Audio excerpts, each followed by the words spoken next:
hopefully short response to Nick. I just wanted to finish up on a couple of stuff in his video, you know, stuff I just don't. Some of it I think it's important, so I just figure I better mention it. Invisible hand stuff. He did a whole thing about how wonderful the invisible hand is. Blah blah blah. I will argue that there's some pieces of the economy that are tied together, like a governor. You know, there's one goes up, the other goes up, and I'd say that wages were, you know, kind of a zero-sum thing. You know, in that I can't remember his name. The Fed guy, Reagan's Fed guy, whatever, the Randian hot wife, ugly fucker. Anyway, that guy used to use this term zero-sum to explain to Congress about how you can't privatize Social Security, you're not going to make any money in the stock market because you're paying 7% interest on the money and blah, blah, blah, blah, blah. And so it's not going to work.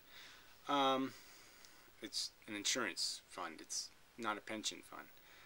Anyway, and so I like the term zero-sum. I like that it conceptually fits a lot of things in my opinion. So I would say zero-sum is what wage inflation was, because wage inflation is kind of, there's nothing negative about it in the sense that it creates more purchasing power, it creates more consumption, which creates, you know, employment incentives and expansion incentives and all that kind of stuff. So it's a very positive thing in a way as a stimulant.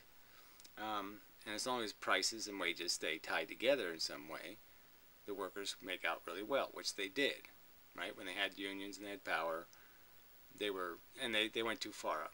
I would make the argument that, yeah, some of the unions were just insane in their expectations, and they ended up paying for it. And you know, everybody did that pendulum swing thing, and all of a sudden we decided to be, you know, Walmart shoppers.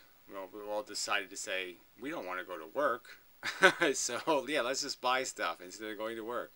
We'll just get a credit card. And obviously that's a big difference, right? Is that, you know, two big factors. I would argue that there hasn't been a commensurate deflation anywhere close to the wage destruction, and that the real purchasing power of workers has been cut in half. Some estimates higher. That, you know, the average worker earns half as much as they used to earn 40 years ago, 30 years ago, in terms of purchasing power. And that's all a byproduct of the destruction of the unions, but more importantly the inclusion of desperation wage bases for all manufacturing. So all manufacturing is now desperation wages, so there's no really good jobs, there's all a bunch of shitty jobs. So there's really just rich people and poor people now, and very few people in between.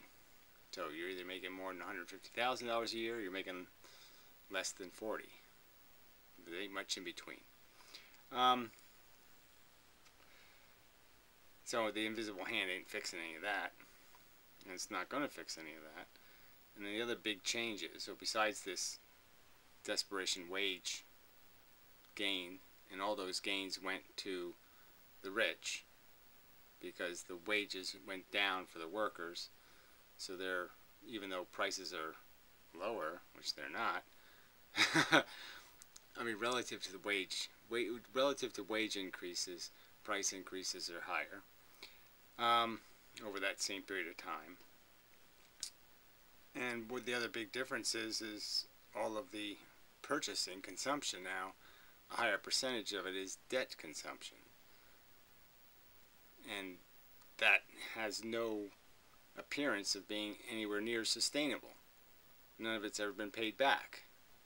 So it's just like issue a new credit card, put the old balance on the new credit card, put the old balance on the new credit card, put the old balance on the new, I mean, it's just, that's all they're doing. And that's not sustainable. Where's the invisible hand fixing that? It ain't going to fix that. So, again, I'm just going to argue that I don't disagree. I do disagree. I don't think prices can't go higher than consumers can afford to pay. And as most consumption in the past was by people, not the rich, okay, that would drive the economy. But there's no, the people just don't have any value to the rich anymore, right? I mean, I've made this joke, but the rich could essentially just build machines to drink Coca-Cola, and Coca-Cola stock would go up, they'd get richer. They don't need workers what do they need workers for? They just need consumers, right? Just have one machine make the Coke and another machine drink the Coke, and they'll make money on both, right? They don't need people. People have no value to the rich. So that's what's really happening here. So anyway, I want to get the zero sum. Just, again, wage and price controls, Richard Nixon, that's where all that stuff was, important to me as a kid. I remember hearing all that shit, and I didn't know the right answer at the time. But now I do understand. I mean, the two are tied together. You can't separate the two. So that's a zero sum. And the real game is the percentage of consumption that's rental rather than ownership. And that's what a huge difference between then and now is. People aren't owning their consumption, they're renting consumption. So that's a huge disenfranchisement of the average human. And the invisible hand ain't fixing it. And alright, so I wanted to make another point about the debt thing. I just wanted to clarify, make sure again, the real key point is the money in the reserve accounts is printed money. It's not tax revenue. It's not bond money. It's printed money. And printed money is different. And it's about the mobility of the money. And that banks throughout history, and you know it, have a small percentage of cash in a vault. Bankers don't like holding cash. Nobody likes holding cash in a traditional economy, because cash is poisonous, because inflation would always eat it away. You never want to hold cash. And it's only in this bizarre economy, where there's no inflation technically, which is bullshit, but let's just say there isn't. I mean, my life is certainly getting more expensive. What I buy.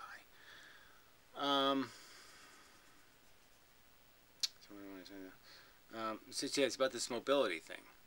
So velocity, right? That's the term they use, velocity. Velocity of the money. The Federal Reserve money has no velocity. Vault money has no velocity. Velocity is like what I was saying. If I have $3 trillion and I buy France, then the president of France, who now cashed the check, the bank gave him the money, blah, blah. He went through the reserve thing, went to the other bank gave the money to the president of France. Now he can buy something. He buys Hungary. Whatever. And then the president of Hungary says, I got $3 trillion. I'm going to buy Bangladesh. And that's mobile money now. So that's the point. I'm saying when it goes back into reserves, it's going to keep, you said, well, it's just going to go from one bank to the other. Exactly. And what's it going to do while it's going from one bank to another? It's going to be buying stuff and increasing prices. Everything's going to get more expensive because there's going to be this velocity, this money that has velocity. Nobody wants the cash. They're all going to want to own something. So everybody who gets cash is going to spend it on something. So it's inflation velocity money. Get it? That's the difference. It's not dead money, it's active money. So if it leaves the reserve accounts, it becomes active money. That's why it's not leaving. Okay, now that really should be enough. All right, anyway, until next time. Thanks. Such. Enjoyed it.